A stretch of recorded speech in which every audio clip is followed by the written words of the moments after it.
agbára kọ́ ṣọ́wọ́ ayẹ kẹ́ ẹ̀ tún lọ rèé báwọn èèyàn ti ń ṣàdúrà ẹ̀yin ará Ọ̀yọ́ ẹ pè wọlé lónìí o ẹ fìdí ẹ̀ múlẹ̀ dọ́ba lásìkò ìgbà tí mò ń bi àwọn èèyàn wa tí ń bẹ lọ́yọ̀ọ́ lábẹ́lẹ̀ ọ̀dà ó ti tó gbogbo ẹ̀tàn báyìí ẹ̀kú kalẹ̀ ẹ̀yin ará Ọ̀yọ́ àti dé o.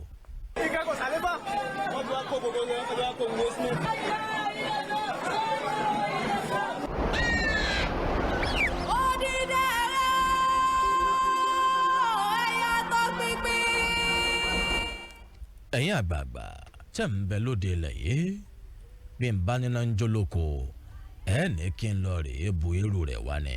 ọ̀yá ẹ máa bọ̀ èyí tẹ́ ẹ gbọ́n bí ìgbà tí èèyàn bá kọ́kọ́ wọ́n èèyàn díẹ̀ sínú ọbẹ̀ tó wá tèèsì ẹ̀wò pé ó dùn àbí ó dùn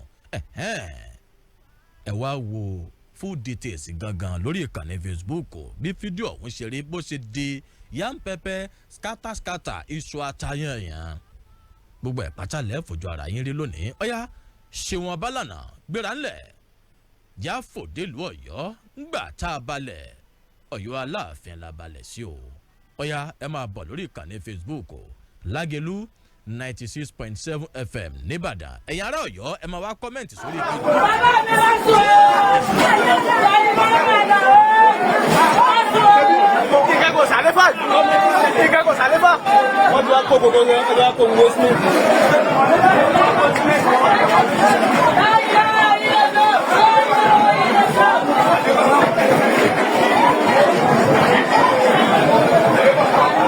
wọ́n wá dá wá sínú ni wọ́n wá dá wá sínú ni gbogbo àwọn àgbàlagbà wọn ti sìn.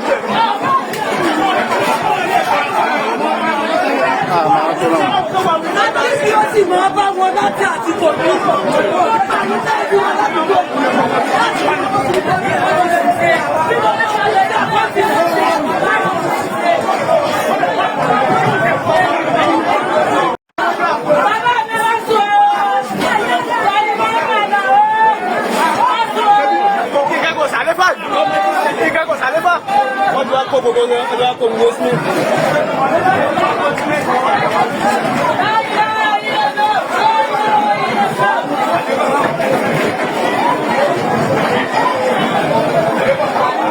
wọ́n wá dá wá sínú ni wọ́n wá dá wá sínú ni gbogbo àwọn àgbàlagbà wọn ti sìn.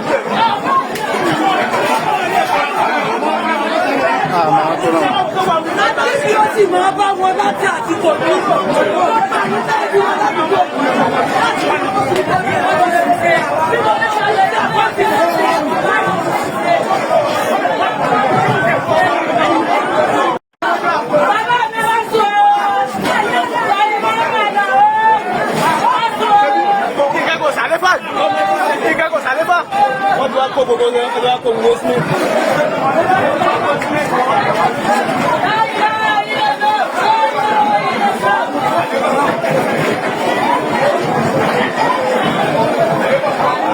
wọ́n wá dá wá sínú ni wọ́n wá dá wá sínú ni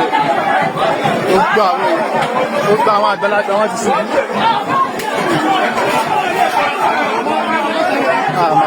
Láti ó sì máa bá wọn láti àti kò ní àmì tẹ́lifí wọn ládùúgbò láti wà ní kókò tó ní ẹ̀rọ ṣe bí wọ́n lè ṣàlẹ̀ ní. kìí sì ṣe wá sí bóyá pé àwọn èèyàn ò sí ń bẹ̀ pé torí pé àwọn èèyàn ọ̀pọ̀ ń bẹ̀ tó jẹ́ wọ́n láǹfààní àti dàbẹ̀rù ìrọ́pọ̀ ń bẹ̀rù lẹ́wọ̀n lórí ìkànnì Facebook Lágelú FM yìí àwọn wo wá ló wá láyà lọ́sàn-án gangan láì ṣòro gànjọ́ tí wọ́n sì yaba àwọn mùsùlùmí àwọn ọmọ ìyá wa nú ẹ̀sìn àsìnlá ẹ̀sìn Islam wọ́n sì dá gbogbo wá sí ọ̀hún rú nílò tó lọ́ba tó níjòyè kábíyèsí rẹ̀ Olódùmarè màá mú pẹ̀yọ kan ṣoṣo tàbí méjì ṣùgbọ́n màá fẹ́ kí àwọn ará Ọ̀yọ́ àwọn tí ń gbé nílùú Ọ̀yọ́ gangan ni mo fẹ́ kí wọ́n pè torí mo fẹ́ béèrè àlééfà lọ́wọ́ wọn wípé àlééfà ńkọ́ o ṣàlàáfíà ni àlééfà wà ẹ̀yin tẹ́ ń gbé lọ́yọ̀ọ́ ni mo fẹ́ kẹ́ ẹ pè 09123708675 ìlójú òpó tọwọ́ bíi 09123708675 ìlójú òpó tọwọ́ apá àbíjẹ́ mú pè yìí náà káfí káàdì abala ńlẹ̀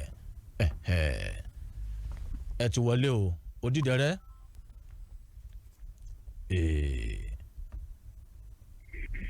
Odídẹrẹ́ ẹ yà tọpinpin ó kọyìn àti ibi tẹ ó lan ará Ọ̀yọ́ rèé.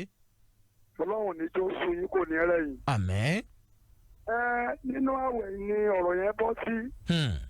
Lọ́sàn-án àwẹ̀ ní abárí tí a dé wọ́n fi nǹkan bojú wọ́n bá ń tàbó òkè làwọn èèyàn fún àti àwọn. Gba dúpẹ́ lọ́dọ̀ Ọlọ́run kò sí tó mẹ́rin yẹn kan. Àléfà bẹ dáadáa. Àléfà wà lálàáfíà. Wọ́n ti méyàn méjì nu wọn. Ibi wọ́n ti ṣèwádìí àwọn tí ara wọn nu. Àwọn èèyàn ò ní bẹ̀rù ọlọ́mọ nínú àwẹ̀. Àwọn ọmọ sí làwọn lọ́jọ́ ọ̀la bá wọn. Ebe yẹn kan ló bí irú àwọn ọmọ ilé nínú àwẹ̀. Táwọn ò lọ́lọ́ ni. Wọ́n táwọn mélòó? Àwọn ni a pọ̀ díẹ̀ o. Ó lanta ní bá yín sọ látọ̀yọ̀ Aláàfin. Ẹ ṣeun tẹ́ ẹ pè tẹ́ ẹ dá sí i.